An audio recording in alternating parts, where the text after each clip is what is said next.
Greetings, everyone. How far down this rabbit hole have they chased you?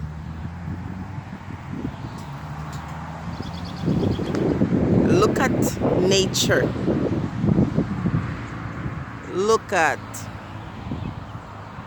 the creations album. When you look at it closely, you really get to see that we've gone down a terrible path. But we didn't just get in the rabbit hole because of our own carelessness. You know, it took hundreds of years to get us here. Now, here's a question I have for you. We are told that we are black, white, brown people. Is that natural? Who came up with that idea? The question I have for myself is the color named after me, or am I named after the color? So, the color black, was that first, or me as a human being? Am I the one that I used to identify the color? Isn't that ridiculous? And sorry for the background noise, people. We as human beings, many of us intellects or intellectuals, scholars and philosophers buy into that story. Now, the lie didn't stop there. You see, for if you are able to use a color to identify a people, you're then able to go back and give you explanation or definition for what these colors mean. And a lot of time when you hear a black person, let's put that in quotation, being described, you're not sure if they're talking about a color or a person. So if you look for the word white in the dictionary and look for the word black in the dictionary, these are supposed to be colors that are described in the dictionary. But what you're getting is characteristics, definition, traits that are human being as opposed to color. So then you must see the patterns. You must understand, and it's very difficult to drop that. I still say black people because it's easier to explain. You know, some people say melanated people, but these are all terms that we use to try to sort of give ourselves dignity. Somebody somewhere, or some individuals somewhere, first had to decide that we, dark-skinned people, were going to be called black. And with that definition comes the demonization of a people. Because when you look at the color black, whether you're using it for your clothing or for decoration or for whatever it is you put in black, you're not seeing it as evil, as, you know, a dark force. You know, it's the language that is introduced that gives you definition for these words. So, am I black? Are you white? Are you brown? Can you imagine? So that's one of the first mistakes we made as human beings, is to take God's creation and turn it into, you know, a kind of mockery. To look at human beings. If the universe wanted all people to be one race, then we all would look the same. So when you look at African people around the world, you could have a household with 10 people and none of those shades match. It's 10 different shades in that one household. 10 different type of ear texture. You know, 10 different, and we're not talking about personality here or character here. We're talking about appearance. The fact that we are focusing on appearance, that shows the shallowness of the individuals who just judge you based on appearance. This is why sometimes when you're angry and we're talking about issues that, you know, are people who are cruel, you have to be very careful, because when you're talking about, for example, racism, it's the topic that everybody's talking about right now. When we're talking about this topic, you have to be very careful, because when you have your neighbor who you get along very well with, whether they're black or white, or, and again, we're using these words, you know, loosely. When you're speaking and you're shouting the trumpet and you're saying, you know, abandon relationship with all people based on some situation, you're not remembering the individuals that you work with, your co-workers, your children sometimes who might be mixed, your friends, people who you get along well with. You're not even thinking about them when you get angry, or when you're making these remarks about one person who offended you. So if you're from another race and a black person offended you, you say, oh, these black people are this or that. Or if a few white folks offend you, then you say, oh, you know, you generalize.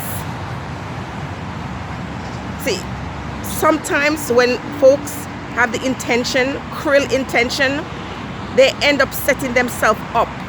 You're not just hurting the ones who you're putting in these categories and, you know, drawing these lines of demarcation against. You're setting up yourself. And so we consider ourselves to be intelligent and to be, you know, righteous people.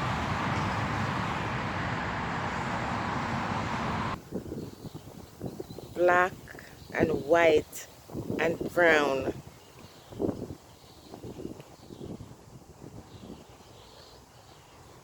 How insulting, how disrespectful to the Creator.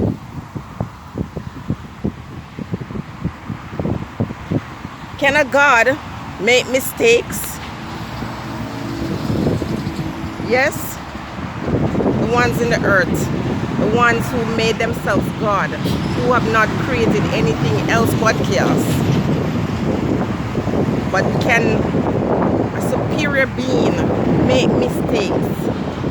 Can a superior being create human beings that are going to be relegated to a life of suffering? No.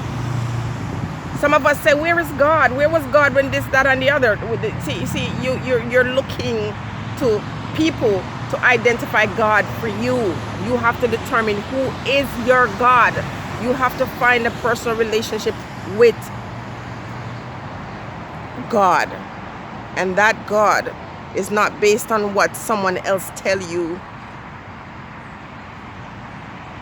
he or she or they are.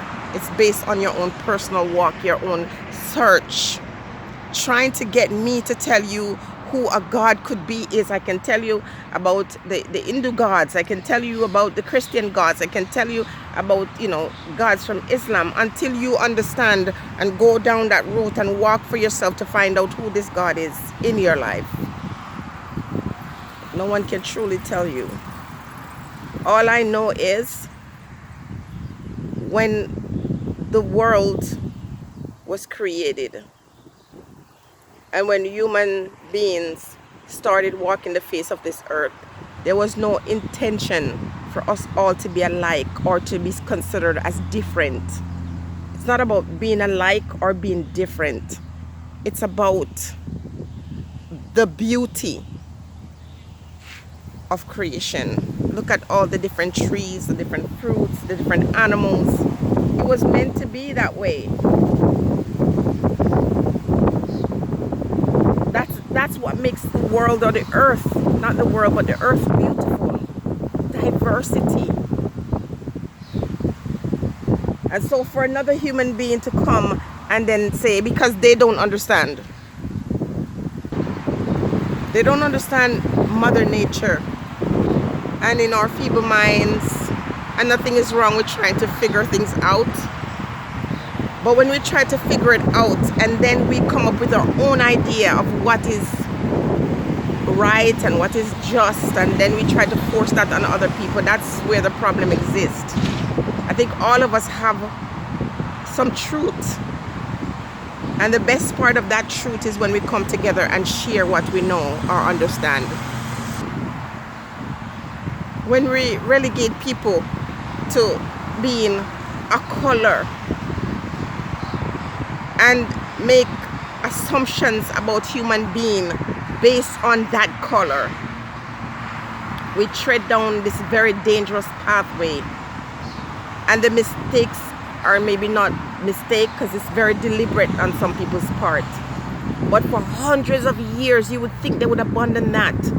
The way the telephone, the first telephone that was made, is nothing close to what the telephone is now. The way we communicate is nothing in comparison to how we communicate now.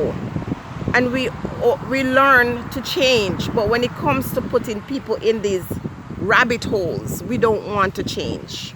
We want to hold on that because it serves us, it serves a function, or insanity or neurosis is upheld for hundreds of years. So even if someone come up with a new term to describe people, it is never going to be a good one. One will just replace the other.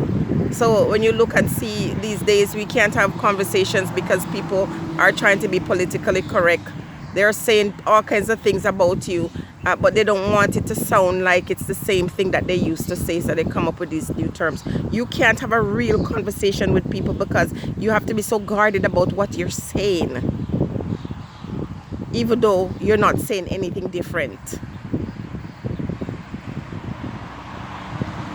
You're not allowed to tell the truth unless it's camouflaged. But the thing remains the same as far as it comes to, this whole idea of race. Black.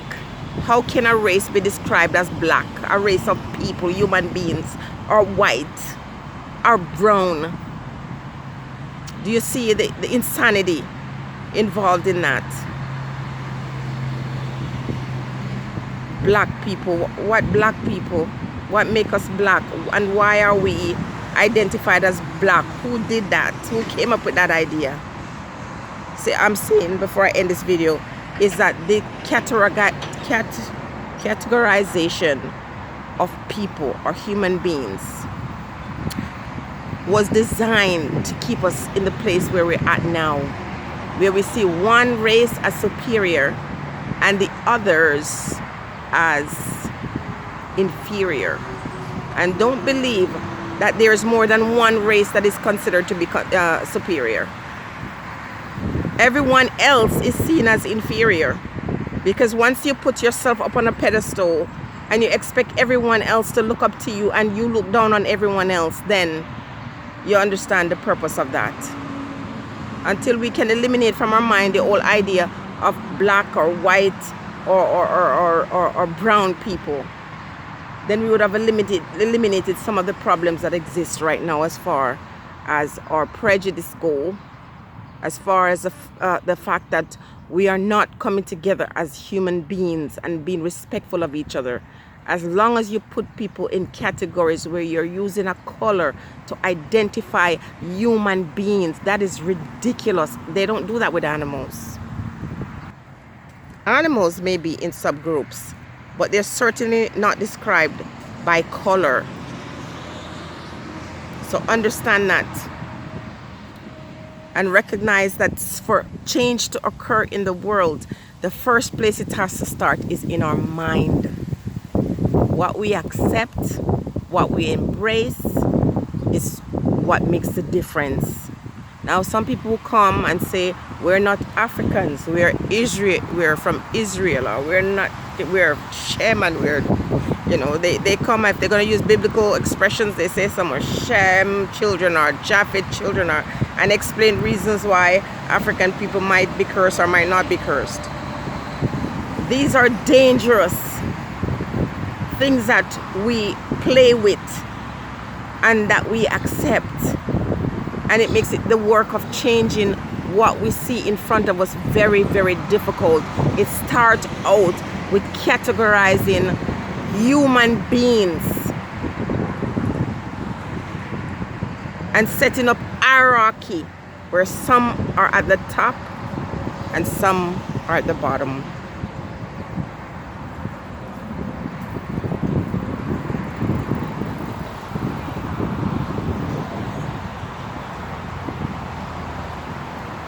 A color cannot identify who I am, and neither should it identify you. Stay blessed, everyone.